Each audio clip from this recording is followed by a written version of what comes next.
Bismillahirrahmanirrahim. Assalamu alaikum, dear students. How are you? I hope you'd be fine. Think new syllabus. Textbook 1 और chapter number 6 की exercise 6B में हमने question number 5 तक complete कर ली है. Now we are heading towards question number 6. Question number 6 is very much like question number 5 which we did in the last video. तो आज हम discuss करेंगे question number 6 और उसी से related हमारे पास है एडवांस लेवल का क्वेश्चन नंबर 11, वो भी हम इंशाल्लाह डिस्कस करेंगे. तो वीडियो एंड तक देखिएगा, स्किप मत कीजिएगा. इंशाल्लाह you are going to learn a lot. और वीडियो अच्छी लगे तो प्लीज लाइक कीजिएगा, अपने फ्रेंड्स के साथ जरूर शेयर कीजिएगा. और अगर आप मुझसे पर्सनली ट्यूशन लेना चाहते हैं तो मेरे व्हाट्सएप पर आप कॉन्टेक्ट कर सकते हैं. यहाँ पर हमारे पास है factorise each of the following expressions. Last video में हमने डिटेल के साथ डिस्कस किया था कि फैक्टराइजेशन का क्या मीनिंग होता है, एक्सपेंशन और फैक्टराइजेशन में क्या डिफरेंस होता है, और हम किस तरह से क्या क्या स्टेप्स को फॉलो करके फैक्टराइज करते हैं. ठीक है, तो अगर अभी तक आपने वो वीडियो नहीं देखी तो मैं लिंक डिस्क्रिप्शन बॉक्स में दे रही हूँ, आप वहां पर जाकर उसको वॉच आउट कर सकते हैं. ठीक है, तो यहाँ पर हमारे पास क्वेश्चन नंबर 6 पार्ट ए के अंदर है -25y -35. It's very much similar to question number 5. इसके अंदर सिर्फ आपने ये देखना है कि आपके पास जो फर्स्ट टर्म है वो पॉजिटिव है या नेगेटिव है. अगर वो नेगेटिव है तो यहाँ पर आपने माइनस की साइन लगानी है. अगर वो पॉजिटिव है तो आपने कोई साइन नहीं लगानी. उसके बाद फिर आपने जो दो टर्म्स हैं आपके पास, या तीन टर्म्स हैं या चार टर्म्स हैं, जितनी भी टर्म्स हैं उसके कोफिशिएंट्स में आपने कॉमन टर्म को आइडेंटिफाई करना है. 25 और 35 में हमारे पास कॉमन टर्म क्या है, तो यहाँ पर आप अच्छी तरह से देख लो कि ये आप जो फैक्टर्स निकालते थे, एचसीएफ कैलकुलेट करते थे, वही आपने यहाँ पर करना है कोफिशिएंट्स के साथ. तो 25 और 35 में इन कॉमन है 5. 5 5 जार 25, 5 7 जार 35. आपने यहाँ पर 5 को कॉमन ले लिया. नेक्स्ट अगर हम देखें तो कोई वेरिएबल हमारे पास इन कॉमन हमें नजर नहीं आ रहा. एक में हमारे पास y है, दूसरे में हमारे पास y नहीं है. इसका मतलब है कि हम यहाँ पर वेरिएबल को कॉमन नहीं ले सकते. अब जब हमारे पास कुछ भी कॉमन नहीं है तो विल ओपन द ब्रैकेट. अब हमने यहाँ पर -25y में से -5y को जब डिवाइड करना है तो हम यहाँ पर -5 का टेबल भी पढ़ सकते हैं. तो माइनस माइनस कट हो जाएगा और आपके पास यहाँ पर जो फर्स्ट टर्म आएगी वो पॉजिटिव आएगी.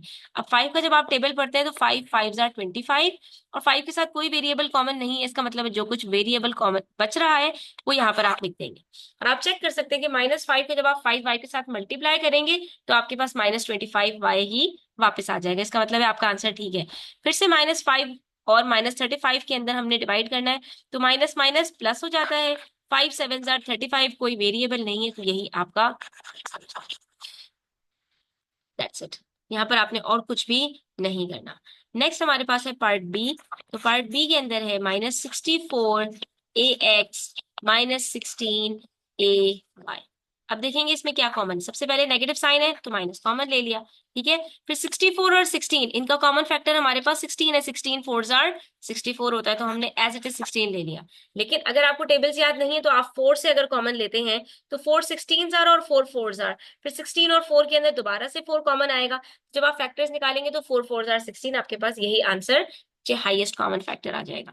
उसके बाद ए एक्स और ए वाई में भी हमारे पास ए वेरिएबल कॉमन है, इसको भी हमने बाहर रखना है.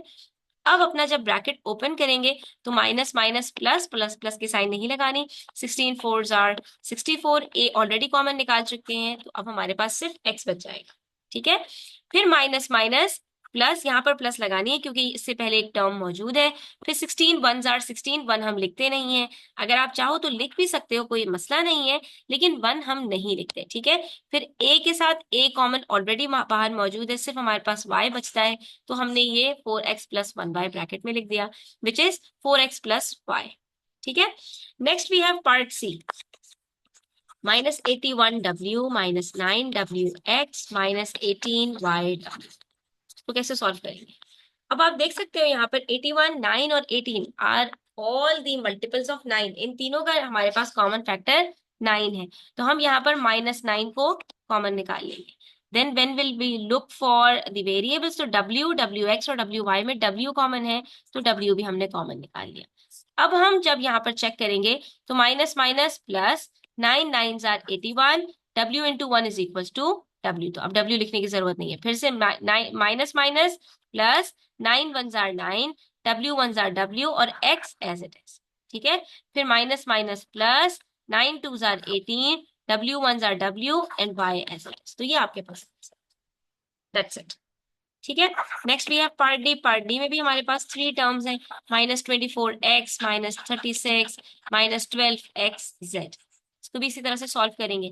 तो -24, -36 और -12 में हमारे पास -12 कॉमन है। ठीक है। फिर x, और यहाँ पर कोई वेरिएबल नहीं है, और फिर xz है, तो हम यहाँ पर x कॉमन नहीं ले सकते। सिर्फ वो कोफिशिएंट या वो वेरिएबल कॉमन लेना है जो तीनों यानी तमाम टर्म्स के अंदर मौजूद हो। ठीक है। अब ब्रैकेट ओपन करते हैं, तो minus minus cut, 12 2s are 24 और x एज इट इज। ठीक है।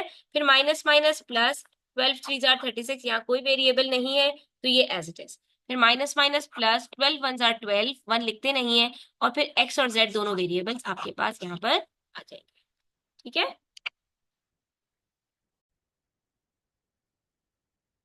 Now we will move to question number 11. Although it's a difficult question, ठीक है, ये बेसिक और इंटरमीडिएट लेवल के बाद एक्सपर्ट लेवल का है, एडवांस लेवल का है, बट इसके अंदर भी कोई रॉकेट साइंस नहीं है। जो सारी चीजें अभी तक आपने अलग अलग पढ़ी थी वो सारी चीजें इनकॉर्पोरेट करने का टाइम आ गया। ठीक है। डिस्ट्रीब्यूटिव लॉ आपने पढ़ी थी, एक्सपेंशन आपने पढ़ी है, सिंप्लीफिकेशन आपने पढ़ी है, और आपने फैक्टराइजेशन भी पढ़ ली है।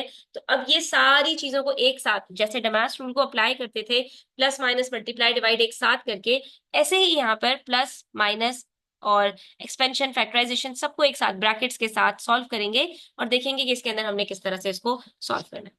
ठीक है। तो पार्ट ए से स्टार्ट करते हैं। सबसे पहले हमारे पास 5x plus 10x multiply by b plus c।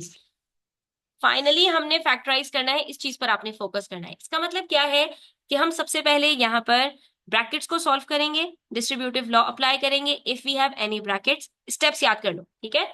सबसे पहले ब्रैकेट्स को सॉल्व करेंगे। ब्रैकेट्स को सॉल्व करने के बाद हम यहाँ पर एक्सपेंशन करेंगे यानी मल्टीप्लीकेशन करेंगे। ठीक है। एक्सपेंशन के बाद फिर हम सिंप्लीफाई करेंगे। सिंप्लीफाई करने के बाद फिर हम फाइनली फैक्टराइज करेंगे। ठीक है। इन्हीं स्टेप्स को आपने फॉलो करना है। सबसे पहले हमने कहाँ से स्टार्ट किया था? ब्रैकेट से स्टार्ट किया था। ब्रैकेट्स को सॉल्व किस तरह से करते हैं? ब्रैकेट्स के बाद हम गए थे एक्सपेंशन की तरफ, तो एक्सपेंशन हमने फिर करनी है। उसके बाद हमने सिंप्लीफाई करना सीखा था, और फाइनली हमने फैक्टराइज करना सीखा है। तो हम फैक्टराइज का जो मेथड है वो आखिर में ही करेंगे। ठीक है। यहाँ पर फैक्टराइजेशन हमारे पास आखिर में होगी। वहां पर अगर आपको याद करें तो बच्चों क्या होता था, हमारे पास सबसे पहले हम ब्रैकेट्स को सॉल्व करते थे, और ब्रैकेट्स को सॉल्व करने के बाद फिर हम डमास रूल को अप्लाई करते थे जिसमें डिवीजन पहले होती थी। यहाँ पर आपके पास फैक्टराइजेशन के अंदर जो फैक्टराइज करना है वो लास्ट में है। ठीक है। कैसे करेंगे? स्टेप्स को फॉलो करते हैं।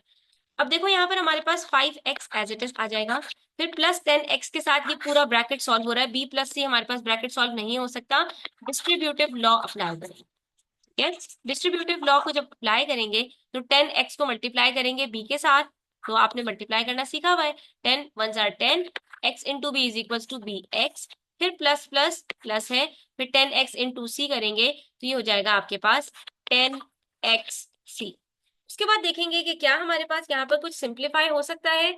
तो 5x first term, 10x bx second term, और 10xc थर्ड टर्म। इसके अंदर ये तीनों अनलाइक टर्म्स हैं। एक में वेरिएबल x है, दूसरे में bx है, और तीसरे में xc है।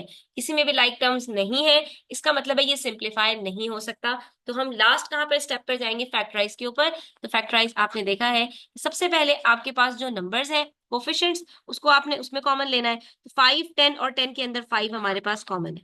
ठीक है। फिर वेरिएबल्स की बात करें तो x और x तीनों में कॉमन है, तो 5x को हमने यहाँ पर कॉमन ले लिया। अब कुछ और कॉमन नहीं बचा तो ब्रैकेट ओपन कर लेंगे। 5x ऑलरेडी हमारे पास पूरा मौजूद है, तो हमारे पास फर्स्ट टर्म के अंदर सिर्फ 1 बचता है। 5x into 1 is equal to 5x होता है, हमने 1 लिख दिया। उसके बाद plus plus plus, 5 2s are 10, b as it is, क्योंकि b कॉमन नहीं निकला हुआ, x ऑलरेडी कॉमन निकला हुआ है, तो x हमने अब यहाँ पर लिखने की जरूरत नहीं है। फिर प्लस प्लस प्लस, फिर 5 2s are 10, x already common निकला हुआ है, हमारे पास बच गया c, तो ये आ गया हमारे पास 1 plus 2b plus 2c, and this is the final answer. ठीक है। अब आ जाते हैं पार्ट बी पर।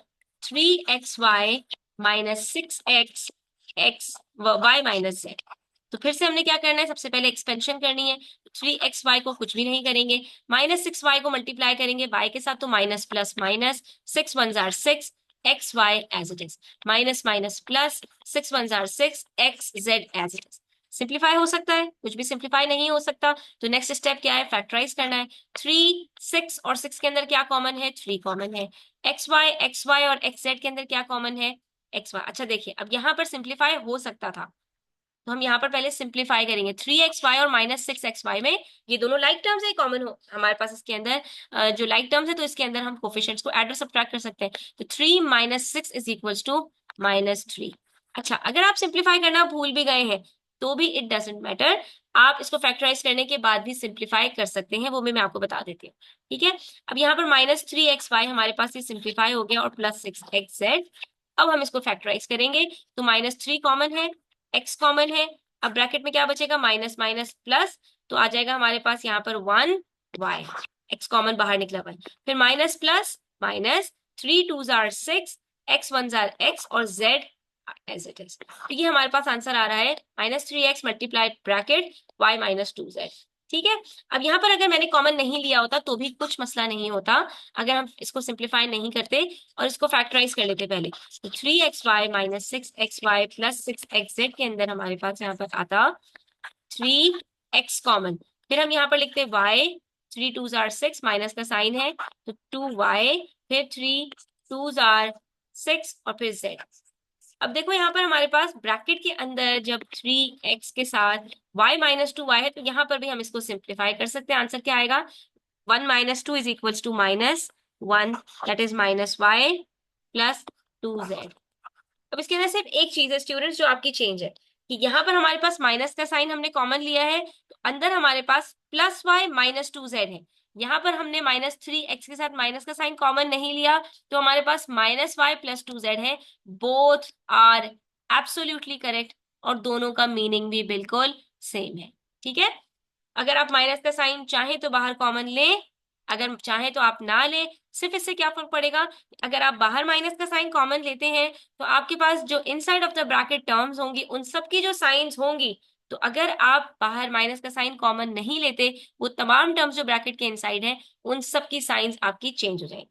जैसे कि यहाँ पर y पॉजिटिव था, यहाँ नेगेटिव हो गया, यहाँ नेगेटिव -2z था, यहाँ पॉजिटिव 2z। दैट्स इट, इसके अलावा कोई और डिफरेंस नहीं है। पार्ट सी देख लेते हैं। इसमें हमारे पास 2x multiply by 7 plus y -14x multiply by y plus 2। तो सबसे पहले हमने क्या करना है, सबसे पहले हमने एक्सपेंशन करनी है। तो एक्सपेंशन के अंदर 2 7s are 14x plus 2x into Y is equal to 2xy, फिर -14 into xy is equal to -14xy minus plus minus, -14 into 2 is equal to -28x। ठीक है, अब देखिए 14x और -28x ये आपके पास सिंप्लीफाई हो सकता है, तो अब आप कंबाइन करके इनको सिंप्लीफाई करें। 14x -28x plus 2xy -14xy। ठीक है, अब इसको कैसे सिंप्लीफाई करेंगे, तो 14 -28, यहाँ पर हमारे पास क्या कॉमन है, इसके सॉरी कॉमन के पहले हमारे पास, पहले इसको सिंप्लीफाई करेंगे तो आंसर आएगा -14x, और इन दोनों को जब कंबाइन करके हम सिंप्लीफाई करेंगे तो 2 - 14 इज इक्वल टू -12xy। ठीक है, ये हो गई हमारे पास यहाँ पर बात सिंप्लीफिकेशन की। सिंप्लीफिकेशन के बाद अब हमने क्या करना है, इनको कॉमन टर्म्स को निकाल लेना है। इसमें कॉमन क्या है, -14 और -12 में -2, 2 7s आर 14, 2 6s आर 12। उसके बाद x भी हमारे पास कॉमन है, तो x भी हमने कॉमन निकाल लिया। अब हम जब चेक करेंगे तो माइनस माइनस कट और बच गया 2 7s are 14, x already common निकला हुआ है, फिर minus minus plus 2 6s are 12, x 1s are x और y, ये आंसर। तो यहाँ पर देखिए हमारे पास इस स्टेप के अंदर तमाम चीजें फॉलो हुई, सबसे पहले एक्सपेंशन, फिर सिंप्लीफिकेशन और फिर फैक्टराइजेशन। ठीक है, इसी तरह से पार्ट डी देखें तो -39b² -13ab। अच्छा, अब यहाँ पर हमारे पास जो स्टूडेंट्स ये b² आ जाता है ना, इसको समझ लीजिए। जब मैं 3 को 3 से मल्टीप्लाई करती हूँ तो ये क्या होता है, 3²। इंडेक्स नोटेशन में लिख सकती हूँ ना, -4 को मल्टीप्लाई करती हूँ -4 के साथ, तो ये क्या लिख सकती हूँ मैं, -4²। ठीक है, इसी तरह जब हम एक वेरिएबल को मल्टीप्लाई करते हैं वेरिएबल के साथ, तो यहाँ पर हमारे पास a² आ जाता है। इसका मतलब है a² का मतलब है दो एज हैं जो आपस में मल्टीप्लाई हो रहे हैं। तो अगर हमारे पास एक जगह पर a हो और एक जगह पर a² हो, तो इन दोनों में कॉमन क्या होगा, ए कॉमन होगा। क्यों? देखिए, मेरे पास 4 के फैक्टर्स हैं 2 मल्टीप्लाई बाय 2, ठीक है, और मेरे पास यहाँ पर 2 के फैक्टर्स हैं 2। इन दोनों में कॉमन क्या है? 2 कॉमन है। इसी तरह से अगर मेरे पास ए स्क्वायर है और ए है, तो ए के फैक्टर्स है मेरे पास ए मल्टीप्लाई बाय ए, और ए के फैक्टर्स क्या है? सिंपल ए, तो इन दोनों में भी क्या कॉमन है? ए। तो याद रखो, जब भी सेम वेरिएबल होगा उसके अंदर अगर आपने पावर्स अलग हैं तो उसके अंदर जो कॉमन आपके पास आएगी पावर, वो कौन सी आएगी? जो सबसे लोएस्ट है, ठीक है। तो ये इसके अंदर आपने यहाँ पर ध्यान रखना है, और कुछ भी नया नहीं है। अब -39 और -13 के अंदर हमारे पास -13 कॉमन है। क्यों? क्योंकि 13 इज अ फैक्टर ऑफ 39। दोनों के साइन नेगेटिव है, माइनस हमने बाहर कॉमन ले लिया। बी स्क्वायर और बी, इन दोनों में अभी मैंने आपको बताया बी कॉमन है, ठीक है। कैसे कॉमन है? बी के फैक्टर्स बी इंटू बी और बी के फैक्टर्स बी, तो बी इंटू बी और बी में हमारे पास बी कॉमन है, तो हमने बी यहाँ पर कॉमन निकाल लिया। उसके बाद अगर हम बात करें तो माइनस माइनस प्लस, 13 3 जार 39, और b into B is equal to B square. B square हमारे पास होता है b इंटू बी, तो हमारे पास अगर बी स्क्वायर में से मैं b को डिवाइड करूंगी तो क्या बचेगा? b 1 जार b और b, ये आंसर आएगा b, ठीक है। ये आप लोगों को प्रैक्टिस करनी पड़ेगी। उसके बाद अगर हम ए बी के अंदर देखें तो हमारे पास b ऑलरेडी बाहर है, तो क्या बच गया? माइनस माइनस प्लस, 13 1 जार 13 और ए आ जाएगा, जिसको हम लिखेंगे प्लस ए, ठीक है, 1 नहीं लिखने की जरूरत।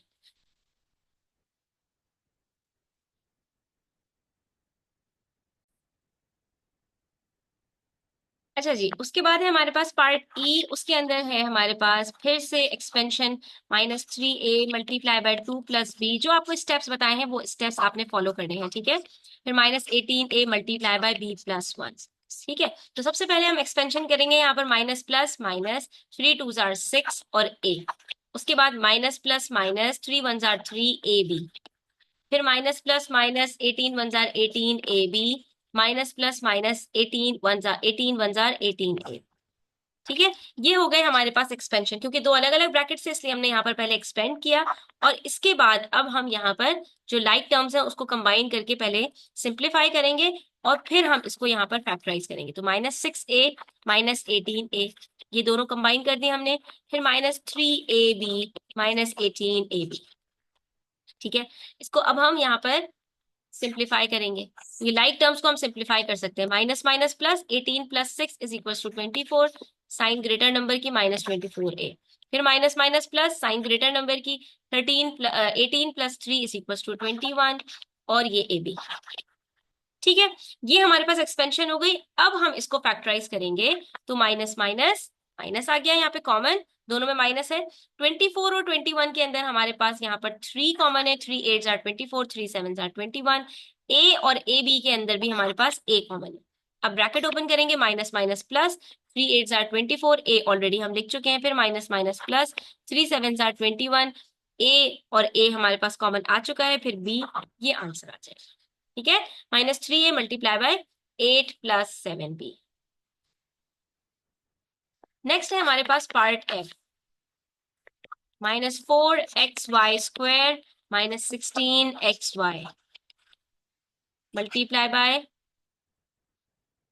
a bracket 3y plus 2 -2a y minus.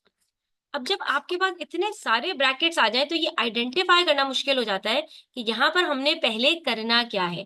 तो देखो यहाँ पर फर्स्ट ब्रैकेट है आपके पास, ये राउंड ब्रैकेट, ठीक है। अब ये तो हमारे पास यहाँ पर सॉल्व नहीं होता हुआ नजर आ रहा, क्यों? क्योंकि -4xy स्क्वायर है और -16xy है, सही है। अब इसको हम छोड़ देते हैं यहाँ पर। इसके बाद हमारे पास यहाँ पर जो दूसरा ब्रैकेट है, इसके अंदर हमारे पास यहाँ पर एक्सपेंशन होती हुई नजर आ रही है, और ये दोनों ब्रैकेट्स आपस में मल्टीप्लाई हो रहे हैं। इसका मतलब है अगर अभी हम इसको साइड में छोड़ दें तो फिर हम यहाँ पर इसको देख सकते हैं कि ये किस तरह से हमारे पास सॉल्व होगा। इसको आपने रखना है स्क्वायर ब्रैकेट में ही। a multiply by 3y, expansion हो रही है ना यहाँ पर, a और 3y प्लस 2 में, और -2a y -1 में, ठीक है। तो सबसे पहले ये आइडेंटिफाई करना है कि पहला स्टेप यहाँ पे करना क्या है। अभी हम यहाँ पर -4xy स्क्वायर -16xy के साथ इसको मल्टीप्लाई नहीं करेंगे, ठीक है। पहले इस स्क्वायर ब्रैकेट को हटाएंगे और इसको हम एक्सपेंड करेंगे। तो 3ay plus 2a -2ay plus 2a, ठीक है। ये हमारे पास सॉल्व हो गया। एक्सपेंड हो गया। अब लाइक टर्म्स को कंबाइन करके इसको जरा सॉल्व करते हैं। तो 3ay माइनस 2ay, क्या आंसर आएगा? ay, 3 - 2 = 1। फिर 2 + 2 क्या होता है? 4, तो ये हो जाएगा +4a। और ये देखिए हमारे पास यहाँ पर ये पूरा ब्रैकेट सॉल्व हो गया। अब हमारे पास है पहला ब्रैकेट, इसमें दो टर्म्स हैं, -4xy² -16xy। ठीक है, अब हम इसको कैसे सॉल्व करेंगे?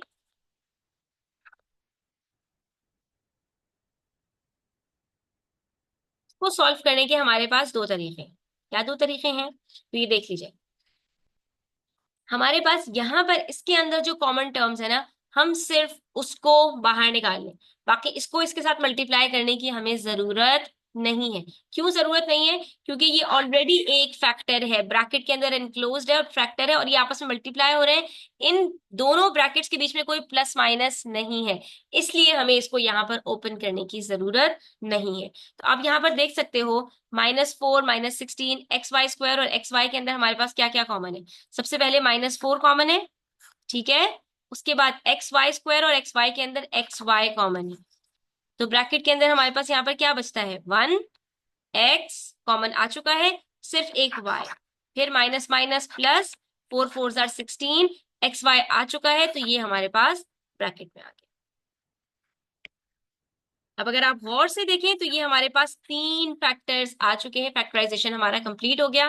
फर्स्ट फैक्टर एक मोनोमियल, दूसरा फैक्टर एक बायनोमियल, और तीसरा फैक्टर भी एक बायनोमियल। और ये तीनों आपस में मल्टीप्लाई हो रहे हैं, -4xy multiply by y+4 multiply by ay+4a, इसलिए ये हमारा आंसर है। ठीक है, यहाँ पर हमने इसको बस इसी तरह से कर लेना है। क्यों हमने यहाँ पर दोनों ब्रैकेट्स को मल्टीप्लाई नहीं किया? क्योंकि यहाँ पर हमें फैक्टराइज करना था, एक्सपेंड नहीं करना था। इसलिए हमने इन दो ब्रैकेट्स को जो आपस में मल्टीप्लाई हो रहे थे, हमने उनको मजीद मल्टीप्लाई नहीं किया, क्योंकि वो ऑलरेडी फैक्टर्स की फॉर्म में थे। हाँ, उसके अंदर मजीद जो फैक्टर्स बन सकते थे वो हमने यहाँ पर फैक्टर्स निकाल दिए। अब यहाँ पर अगर आप देखो बच्चों, तो हमारे पास एक और है जो दूसरे ब्रैकेट के अंदर कॉमन फैक्टर है, इसको भी हम यहाँ पर बाहर निकाल सकते हैं।